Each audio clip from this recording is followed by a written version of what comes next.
ਅਗਲੀ ਖਬਰ ਆਪਾਂ 1-2 ਇਕੋਨਮੀ ਨਾਲ ਸਾਂਝੀ ਕਰਕੇ ਫਿਰ 2 ਅਨਾਉਂਸਮੈਂਟਾਂ ਕਰਨੀਆਂ ਹੈ। ਅੱਜ ਜੋ ਨਵੀਂ ਰਿਪੋਰਟਸ ਆਈ ਹੈਗੀ ਆ ਜੌਬਸ ਦੇ ਬਾਬਤ 2,75,000 ਜੌਬਸ ਨੌਕਰੀਆਂ ਜੋ ਫਰਵਰੀ ਮਹੀਨੇ ਦੇ ਵਿੱਚ ਐਡ ਹੋਈਆਂ ਹੈਗੀਆਂ। ਜਨਵਰੀ ਦੇ ਵਿੱਚ 2,29,000 ਸੀਗੀਆਂ। ਸੋ ਇਕੋਨੋਮਿਸਟ ਜੋ ਆ ਉਹ 1,98,000 ਦੇ ਕਰੀਬ ਐਕਸਪੈਕਟ ਕਰਦੇ ਸੀ। ਸੋ ਉਸ ਤੋਂ ਲਗਭਗ 77,000 ਜੌਬਸ ਹੋਰ ਜ਼ਿਆਦਾ ਕ੍ਰੀਏਟ ਹੋਈਆਂ ਹੈਗੀਆਂ।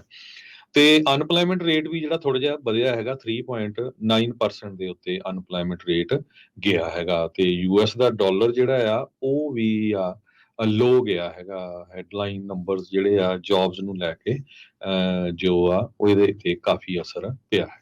ਜੀ, ਸੋ ਸਟਾਕ ਮਾਰਕੀਟ ਦੇ ਵਿੱਚ ਖਾਸਾ ਪਹਿਲਾਂ ਉਛਾਲ ਆਇਆ ਸੀ, ਹੁਣ ਥੋੜੀ ਜਿਹੀ ਸਟੇਬਲ ਹੋ ਕੇ ਤੇ ਬਾਅਦ 'ਚ ਹੁਣ ਥੱਲੇ ਨੂੰ ਜਿਹੜੀ ਉਹ ਜਾ ਰਹੀ ਆ। ਸੋ ਓਵਰਆਲ ਮਾੜਾ ਰਾਈਟ ਨਾਓ ਰੈੱਡ ਦੇ ਵਿੱਚ ਜਿਹੜੀ ਸਟਾਕ ਮਾਰਕੀਟ ਜਿਹੜੀ ਉਹ ਦੇਖੀ ਜਾ ਰਹੀ ਆ।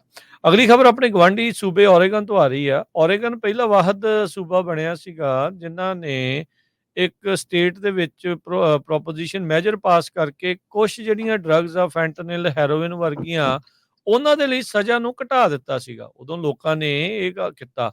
ਹੁਣ 3 ਸਾਲਾਂ ਬਾਅਦ ਇਹ ਹੱਥਾਂ ਦੀਆਂ ਦਿੱਤੀਆਂ ਦੰਦਾਂ ਨਾਲ ਵੀ ਨਹੀਂ ਜਿਹੜੀਆਂ ਖੁੱਲ ਰਹੀਆਂ ਸੀਗੀਆਂ। ਸੋ ਇਵੈਂਚੁਅਲੀ ਓਰੇਗਨ ਦੇ ਜਿਹੜੀ ਗਵਰਨਰ ਟੀਨਾ ਕੋਟੇਕ ਆ ਉਹ ਉੱਥੇ ਦੇ ਇੱਕ ਹਾਊਸ ਬਿੱਲ 4002 ਦੇ ਨਾਲ ਜਿਹੜਾ ਮੈਜਰ 110 ਸੀਗਾ ਉਸ ਦਾ ਕੁਝ ਹਿੱਸਾ ਰਿਵਰਸ ਕਰਨ ਜਾ ਰਹੇ ਆ। ਫੈਂਟਨਲ ਤੇ ਹੈਰੋਇਨ ਜੇ ਤੁਹਾਡੇ ਕੋਲ ਹੁਣ ਪੋਜੈਸ ਹੁੰਦਾ, ਜੇ ਤੁਹਾਡੇ ਕੋਲ ਫੜਿਆ ਜਾਂਦਾ ਆ ਤੇ ਹੁਣ ਉਸ ਨੂੰ ਸੂਬੇ ਦੇ ਵਿੱਚ ਮਿਸਡਿਮੀਨਰ ਦੇ ਤੌਰ ਦੇ ਉੱਤੇ ਦੇਖਿਆ ਜਾਊਗਾ। ਇਹ ਰੀਕ੍ਰਿਮੀਨਲਾਈਜ਼ ਕਰਨ ਦੇ ਵੱਲ ਨੂੰ ਹੁਣ ਕਦਮ ਜਿਹੜੇ ਆ ਵਧਾਏ ਜਾ ਰਹੇ ਆ। ਇਹ ਇੱਕ ਜਿਹੜੀ ਸੋਚ ਸੀਗੀ ਵੀ ਜੇ ਤੁਸੀਂ ਡਰੱਗਸ ਨੂੰ ਕ੍ਰਿਮੀਨਲਾਈਜ਼ ਨਹੀਂ ਕਰਦੇ, ਡੀਕ੍ਰਿਮੀਨਲਾਈਜ਼ ਕਰਦੇ ਆ ਤਾਂ ਉਹਦੇ ਨਾਲ ਇਦਾਂ ਦੀ ਜਿਹੜੀ ਸਮੱਸਿਆ ਉਹ ਘਟੂਗੀ। ਪਰ ਆਪਾਂ ਵੇਖਿਆ ਵੀ ਪੋਰਟਲੈਂਡ ਦਾ ਹਾਲ ਬਾਅਦ ਦੇ ਵਿੱਚ ਇਵੈਂਚੁਅਲੀ ਕੀ ਬਣਿਆ। ਸੋ ਹੁਣ ਉਹਨਾਂ ਨੂੰ ਅੱਕਿਆਂ ਨੂੰ ਜਿਹੜੇ ਆ ਇਹ ਹੁਣ ਅੱਕ ਚੱਬਣਾ ਪੈ ਰਿਹਾ ਆ ਤੇ ਦੁਬਾਰਾ ਇਸ ਚੀਜ਼ ਨੂੰ ਕ੍ਰਿਮੀਨਲ ਐਕਟੀਵਿਟੀ ਨੂੰ ਹੁਣ ਮੁੜ ਦੁਬਾਰਾ ਕ੍ਰਿਮੀਨਲਾਈਜ਼ ਕਰਨ ਵੱਲ ਨੂੰ ਇਹ ਹੁਣ ਗਵਰਨਰ ਕਦਮ ਚੱਕ ਰਹੇ ਆ। ਕੈਲੀਫੋਰਨੀਆ ਦੇ ਵਿੱਚ ਜੋ ਲੋਕਾਂ ਨੇ ਪ੍ਰੋਪੋਜੀਸ਼ਨ 47 ਪਾਸ ਕਰਕੇ ਗਲਤੀ ਕੀਤੀ ਸੀ ਉਹ ਸੇਮ ਹੀ ਜਿਹੜੀ ਪੋਰਟਲੈਂਡ 'ਚ ਉਹਦਾ ਅਸਰ ਹੋਇਆ ਤੇ ਜਾਂਦੇ ਜਾਂਦੇ ਇਹ ਵੀ ਦੱਸਦੇ ਜਾਈਏ ਐਤਵਾਰ ਨੂੰ ਜਿਹੜਾ ਟਾਈਮ ਚੇਂਜ ਹੋਣਾ ਆ 1 ਘੰਟਾ ਤੁਸੀਂ ਐਕਸਟਰਾ ਜਿਹੜਾ ਆ ਸੌ ਸਕਦੇ ਆ ਨਹੀਂ ਘੱਟ ਸੌਣਾ ਘੱਟ ਹੋਣਾ ਸੋ ਜੀ, ਐਡਵਾਂਸ ਹੋਣਾ। ਇਹ ਸ਼ਨੀਚਰਵਾਰ ਤੇ ਐਤਵਾਰ ਦੀ ਦਰਮਿਆਨੀ ਰਾਤ ਨੂੰ ਹੋਣਾ। ਰਾਤ ਨੂੰ ਜਦੋਂ ਸ਼ਨੀਚਰਵਾਰ ਤੇ ਐਤਵਾਰ ਦੇ ਦਰਮਿਆਨ 2 ਵੱਜਣੇ ਆ ਤੇ ਘੜੀ ਦੇ ਉੱਤੇ ਤੁਹਾਨੂੰ 3 ਵਜੇ ਜਿਹੜੇ ਉਹ ਨਜ਼ਰ ਆਉਣਗੇ। ਸੋ 1 ਘੰਟਾ ਗੈਪ ਹੋ ਜਾਣਾ ਆ ਵਿੱਚੋਂ।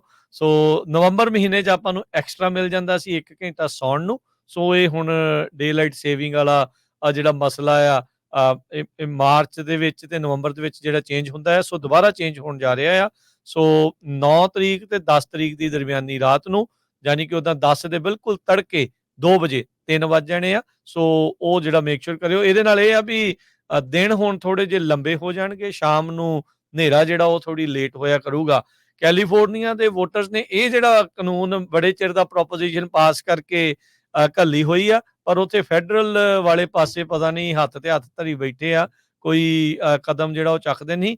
ਬਹੁਤ ਸਾਰੇ ਲੋਕ, ਬਹੁਤ ਸਾਰੇ ਲਾਅ ਮੇਕਰਸ ਵੀ ਇਸ ਹੱਕ ਦੇ ਵਿੱਚ ਆ ਵੀ ਇਹ ਜਿਹੜਾ ਹੁਣ ਮਾਰਚ ਦੇ ਵਿੱਚ ਟਾਈਮ ਚੇਂਜ ਹੋਣਾ ਜਿਹਦੇ ਵਿੱਚ ਸ਼ਾਮ ਨੂੰ ਦਿਨ ਲੰਮੇ ਸਮੇਂ ਦੇ ਲਈ ਰਹਿੰਦਾ ਆ, 1 ਘੰਟਾ ਐਕਸਟਰਾ ਜਿਹੜਾ ਉਹ ਰਹਿੰਦਾ ਆ ਵੀ ਇਹ ਟਾਈਮ ਸਾਰਾ ਸਾਲ ਜਿਹੜਾ ਉਹ ਰਹਿਣਾ ਚਾਹੀਦਾ ਆ। ਪਰ ਫਿਰ ਵੀ ਇਸ ਦੇ ਉੱਤੇ ਫੈਡਰਲ ਅਪਰੂਵਲ ਆ ਉਹ ਨਹੀਂ ਮਿਲ ਰਹੀ। ਸਨਸ਼ਾਈਨ ਐਕਟ ਤੇ ਇਦਾਂ ਦੇ ਬੜੇ ਨਾਮ ਜਿਹੜੇ ਉਹ ਚੱਲੇ ਪਰ ਕਿਤੇ ਨਾ ਕਿਤੇ ਇਹ ਪੂਰਿਆਂ ਨਹੀਂ ਜਿਹੜੇ ਹੋ ਰਹੇ। ਪਰ ਇਹ ਨੋਟ ਕਰਕੇ ਰੱਖ ਲਓ 9 ਤਰੀਕ ਤੇ 10 ਤਰੀਕ ਸ਼ਨੀਚਰਵਾਰ ਤੇ ਐਤਵਾਰ ਦੀ ਦਰਮਿਆਨੀ ਰਾਤ ਨੂੰ ਜਿਹੜਾ ਟਾਈਮ ਆ ਉਹ 1 ਘੰਟਾ ਘੜੀ ਨੇ ਜੰਪ ਮਾਰ ਜਾਣਾ ਆ। ਸੋ ਤੁਹਾਨੂੰ ਘੰਟਾ ਘੱਟ ਸੌਣ ਨੂੰ ਮਿਲੇਗਾ। ਜੀ।